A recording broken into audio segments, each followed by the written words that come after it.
Hi. Hello? Hi, how are you doing this evening? Well, thank you. How are you? I'm doing fine.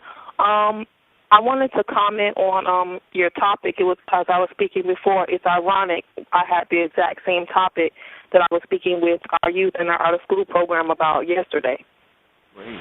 And the biggest point that the kids were getting across to us is that nowadays parents aren't being parents. They're more concerned about being their child's friend and having their child like them versus having their child respect them and, obey what they're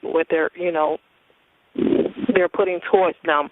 I would definitely say as a parent you have to keep on top of your child, keep the lines of communication open between you and your child, as well as, focus on what it is that you would like for them and their goals and get them focused on that as well. Keep them in a lot of after-school activities.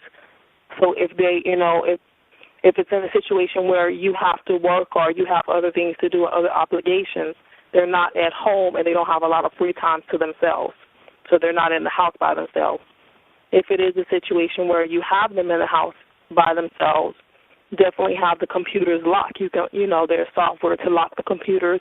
If you're unable to purchase that software to lock the computers or to check to see what they're doing online, you can download the software online. You can search it under Yahoo or Google or any of those different search engines.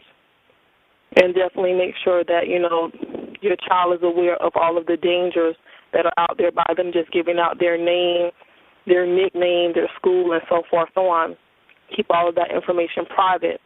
And what one of the things that our youth came up with is the idea of the fact that there are websites or there are sites that allow the kids to create their own groups in their own chat rooms. So parents can sit down with their child or their children and set up their own groups or chat rooms with the friends that the family and parents actually know of. You're absolutely So right. that way it'd be a little bit more safer to, in regards to who they're communicating with and what's going on in regards to their conversation. You're absolutely right. You're absolutely right. What your comment about the fact that we as parents kind of want to be, our kids' buddies. Who doesn't? More than parents. You're absolutely right. I mean, I've heard that a lot from a lot of our experts. Obviously, you sound like you're a bit of an expert yourself, and I think your recommendations are really, really good to make sure that if you're not there, don't let your child get on the computer. I'm sorry, and they'll complain about, well, it's my privacy, I can do it, I can communicate with my peers. But the reality is that we don't know who they're communicating with, and we don't know who they're talking to. And it's not them who are going to be. This is the other thing that we always have to remember. Every child is the victim. Every single child is the victim. It's the predators that are trying to get to our kids, our children.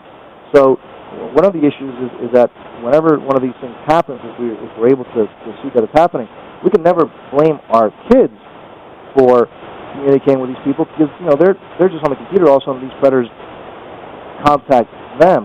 It's important that we realize that and that we then treat them as such in the sense that we thank them, we commend them, but then we contact law enforcement. Hey, let me just also, while I can, because I know we only have about 10 minutes left, let me give out some numbers which are I think important to know. Look, the Collier County Sheriff's Office is 239-774-4434. They've done an incredible job. They're very aggressive at going after these people. The Miami-Dade Police Department, their Sexual Crimes Bureau, 305-715-3300. They even have you can put them as one of their friends on the MySpace, on your child's MySpace page. The FBI in Miami is 305-944-9105. One of the best groups out there is the National Center for Missing and Exploited Children. They are incredibly aggressive. If you haven't had a chance to get to the webpage, the National Center for Missing and Exploited Children, I would strongly suggest that you do so. They really do an incredible job. They work very closely with the FBI, with local law enforcement, with state police, and with others. And so, again, I thank you for that call, and I thank you specifically for those I think, very helpful tips and helpful recommendations.